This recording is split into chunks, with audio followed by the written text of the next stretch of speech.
Good morning all. Previous class we had seen regarding the classification of medication errors, that is prescribing error and how to reduce the prescribing error. So ഇന്ന് നമുക്ക് dispensing errors പഠിക്കാം. Dispensing errors എന്ന് വെച്ചാൽ from the receipt of the prescription in the pharmacy to the supply of a dispensed medicine to the patient. ഫാർമസിയിൽ നിന്ന് നമ്മൾ ഒരു prescription receipt വാങ്ങിക്കുന്നത് മുതൽ ആ മെഡിസിൻ പേഷ്യൻറ്റിന് കൊടുക്കുന്നത് വരെ ഉണ്ടാകുന്ന എറേഴ്സാണ് ഡിസ്പെൻസിങ് എറേഴ്സ് എന്ന് പറയുന്നത്. This occurs primarily with drugs that have a similar name or appearance. Similar name, ഒരുപോലത്തെ നെയിംസും കാണാൻ ഒരുപോലെയുള്ള ഡ്രഗ്സും തമ്മിലാണ് ഇങ്ങനത്തെ കൺഫ്യൂഷൻസ് എല്ലാം ഉണ്ടാകുന്നത്. For example LASA, look alike, sound alike. Lasix frusemide and Losec omeprazole. So ലാസിക്സും ലോസെക്സും തമ്മിലുള്ള ഒരു കൺഫ്യൂഷൻ നമുക്കുണ്ടാകും. അതുപോലെ തന്നെ other potential dispensing errors include wrong dose, wrong drug or wrong patient. Wrong patients, wrong dose and wrong drugs, ഇതൊക്കെയാണ് പൊതുവെ ഉണ്ടാകുന്ന dispensing errors. So we will see the approaches to reduce the dispensing errors. Ensuring a safe dispensing procedure. ഒരു സേഫായിട്ടുള്ള dispensing procedure ensure ചെയ്യുക. Separating drugs with a similar name or appearance. ഒരുപോലെ നെയിമും അപ്പിയറൻസുള്ള medicines separate ചെയ്ത് വയ്ക്കുക. Avoid interruptions in the medicine administration procedure and maintain the workload of the nurse at a safe and manageable level. Workload കുറയ്ക്കുക. അതുപോലെ തന്നെ medicine administration ചെയ്യുന്ന സമയത്ത് ബാക്കിയുള്ള ഇൻ്ററപ്ഷൻസ് കുറയ്ക്കുക. Awareness of high risk drugs such as potassium chloride and cytotoxic agents. Potassium chloride അതുപോലെ തന്നെ cytotoxic agents എന്നിവ തമ്മിലുള്ള ഒരു അവയർനെസ് എപ്പോഴും ഉണ്ടായിരിക്കുന്നത് നല്ലതാണ്. Introducing safe systematic procedures for dispensing medicines in the pharmacy. ഫാർമസിയിൽ നിന്ന് മെഡിസിൻസ് ഡിസ്പെൻസ് ചെയ്യുന്നതിന് ഒരു സേഫ് ആയിട്ടുള്ള സിസ്റ്റമാറ്റിക് ആയിട്ടുള്ള ഒരു പ്രൊസീജിയർ എപ്പോഴും കീപ്പ് ചെയ്യുക. അടുത്തതായിട്ട് ഉണ്ടാകുന്ന എറേഴ്സാണ് administration errors. Discrepancy occurs between the drug received by the patient and the drug therapy intended by the prescriber. Drugs prescriber എഴുതുന്ന മുതൽ ആ പേഷ്യൻറ്റിന് മരുന്ന് കിട്ടുന്നതിനിടയിലുള്ള എറേഴ്സിനെയാണ് അഡ്മിനിസ്ട്രേഷൻ എറേഴ്സ് എന്ന് പറയുന്നത്. Errors of omission of the drug is not administered. Medicines കൊടുത്തില്ല എന്നുണ്ടെങ്കിൽ നമുക്ക് administration എറേഴ്സിൻ്റെ മറ്റൊരു പേരാണ് errors of omission. Incorrect administration technique and the administration of incorrect or expired preparations. മാത്രമല്ല എക്സ്പയറി ഡേറ്റ് കഴിഞ്ഞ മെഡിസിൻസ് കൊടുക്കുക പേഷ്യൻറ്റിന്, അതുപോലെ മെഡിസിൻസ് പ്രോപ്പർ ടെക്നിക്കിൽ അല്ലാതെ കൊടുക്കുക. Then deliberate violation of guidelines ഒക്കെ വയലേറ്റ് ചെയ്യുക. അപ്പോൾ ഇതെല്ലാം അഡ്മിനിസ്ട്രേഷൻ എറേഴ്സിൽ വരുന്നതാണ്. Approaches to reduce the administration errors. Administration errors കുറയ്ക്കാനുള്ള അപ്രോച്ചസ് മെയിൻലി ചെക്കിങ് ദ പേഷ്യൻസിൻ്റെ ഐഡൻറ്റിറ്റി നമ്മൾ നോക്കുക. Ensuring that dosage calculations are checked independently by another healthcare professional before the drug is administered. മരുന്ന് കൊടുക്കുന്നതിന് മുമ്പ് മറ്റൊരു ഹെൽത്ത് കെയർ പ്രൊഫഷണലുമായിട്ട് ക്രോസ് ചെക്ക് ചെയ്യിക്കുക. Ensuring that the prescription drug and the patient are in the same place in order that they may be checked against one another. അതുപോലെ തന്നെ പ്രിസ്ക്രിപ്ഷനും ഡ്രഗും പേഷ്യൻറ്റും same സ്ഥലത്ത് same വാർഡിൽ നിന്നുള്ളതാണെങ്കിൽ നമ്മൾ എന്ത് ചെയ്യുക, തമ്മിൽ ക്രോസ് ചെക്ക് ചെയ്യുക.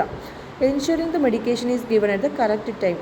കറക്റ്റായിട്ടുള്ള സമയത്ത് നമ്മൾ മെഡിസിൻ കൊടുക്കുക. Minimising interruptions during drug rounds. നമ്മൾ മരുന്നിൻ്റെ ഡ്രഗ് റൗണ്ട്സ് എടുക്കുന്ന സമയത്ത് ബാക്കി എല്ലാ കാര്യങ്ങളും നമ്മൾ അവോയ്ഡ് ചെയ്യുക. അപ്പോൾ ഇത്രയും കാര്യങ്ങളാണ് നമ്മുടെ മെഡിക്കേഷൻ എറേഴ്സിൽ നമ്മൾ നോക്കേണ്ടത്. അതുപോലെ തന്നെ നമ്മൾ കോമൺ ആയിട്ട് actions to be taken when errors already നടന്നു കഴിഞ്ഞു. അപ്പോൾ നമ്മൾ എന്ത് ചെയ്യണമെന്ന് വെച്ചാൽ പെട്ടെന്ന് നമുക്ക് പേഷ്യൻസാണ് നമ്മുടെ ടോപ്പ് പ്രയോറിറ്റി. അപ്പോൾ നമ്മൾ IV ഫ്ലൂയിഡ് കൊടുത്തു, ഇൻ കേസ് നമുക്ക് എറേഴ്സ് സംഭവിച്ചെങ്കിൽ പെട്ടെന്ന് IV ഫ്ലൂയിഡ് നമ്മൾ സ്റ്റോപ്പ് ചെയ്യുക. അതുപോലെ തന്നെ പേഷ്യൻസിനെ നമ്മൾ അസസ് ചെയ്യുക. നമ്മൾ ആസ് സൂൺ ആസ് ഫിസീഷ്യനെ നമ്മൾ ഇൻഫോം ചെയ്യുക, ഇൻസിഡൻറ്റ് ചെയ്യുക. അതുപോലെ തന്നെ once the client is stable, patient client ആണെന്ന് അറിഞ്ഞാൽ നഴ്സ് റിപ്പോർട്ടിൽ നമ്മൾ ഇൻക്ലൂഡ് ചെയ്യുക ഇൻസിഡൻറ്റ്. അതുപോലെ തന്നെ സൂപ്പർവൈസറിനെയും നഴ്സിംഗ് മാനേജറിനെയൊക്കെ നമ്മൾ ഇൻസിഡൻറ്റ് റിപ്പോർട്ട് ചെയ്യുക.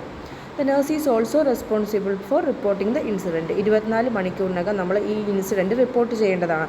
The report include client identifying the information, location, time of the incidents and accurate factual description of what occurred and what was done, the signature of nurse involve. അതായത് ഈ incident ഉണ്ടായിക്കഴിഞ്ഞ് 24 മണിക്കൂറിനകം നമ്മൾ report ചെയ്യുക. അതിൽ തന്നെ പേഷ്യൻറ്റിൻ്റെ identification number വേണം, പേര് വേണം, ഇതെവിടെയാണ് ഉണ്ടായത്, ഏത് സമയത്താണ് ഉണ്ടായത്, പ്രിസ്ക്രിപ്ഷൻ നോട്ട് എന്താണ്, അതുപോലെ തന്നെ എന്താണ് അതിന് റെക്ടിഫിക്കേഷൻ നമ്മൾ ചെയ്തത്, ഏത് നേഴ്സാണ് ഈ എറർ ഉണ്ടാക്കിയത്, അയാളുടെ സിഗ്നേച്ചർ. മാത്രമല്ല, the incident report is not a permanent part of the medical record. Incident report നമ്മുടെ മെഡിക്കൽ റെക്കോർഡ്സിൻ്റെ പെർമനൻറ്റ് പാർട്ടിലുള്ളതല്ല. അതുപോലെ തന്നെ ഇതിന് this is not legally protect the health care professionals and institution. ഇത് ലീഗലി നമ്മളെ പ്രൊട്ടക്റ്റ് ചെയ്യത്തില്ല. The institution use incident report to track the incident pattern. നമ്മുടെ ഇൻസിഡൻറ്റ്സ് ട്രാക്ക് ചെയ്യാൻ വേണ്ടി ഒരു ഇൻസിഡൻറ്റ് ട്രാക്കിംഗ് സിസ്റ്റം എല്ലാ ഹോസ്പിറ്റൽസിലും അവൈലബിൾ ആണ്. മാത്രമല്ല അതിൻ്റെ റിപ്പോർട്ട്സ് നമ്മുടെ ക്വാളിറ്റി ഇമ്പ്രൂവിന് വേണ്ടിയാണ് നമ്മൾ യൂസ് ചെയ്യുന്നത്. അപ്പോൾ നമ്മൾ ഡിഫറെൻറ്റ് ടൈപ്സ് ഓഫ് മെഡിക്കേഷൻ എറേഴ്സാണ് പഠിച്ചത്. Prescribing errors and approach, dispensing errors and it's approaches, then administration errors and its approaches, then action to be taken when errors occur. Next we will see regarding the preventive measures of medication error. Medication errors എങ്ങനെ prevent ചെയ്യാം? Follow the 10 rights of medication administration. Medication administration 10 rights നമ്മൾ follow ചെയ്യുക. അതായത് right to patient, right drug, right dose, right time, right route, then right recordings. Next one is right assessment, right education, right evaluation and right to refuse the medication. So we should follow the preventive measures of medication errors, like we should follow the 10 rights of medication administration, and be sure to read the labels at least 3 times before, during and after administration of the drug. മരുന്ന് കൊടുക്കുന്നതിന് മുൻപ്, കൊടുത്തു കഴിഞ്ഞ് നമ്മൾ 3 തവണ labels നമ്മൾ നോക്കുക. Prepare the medicine in A well lighted room. വളരെയധികം വെളിച്ചമുള്ള ഒരു റൂമിൽ മാത്രമേ മെഡിസിൻസ് നമ്മൾ എടുക്കാനും കൊടുക്കാനും പാടുള്ളൂ.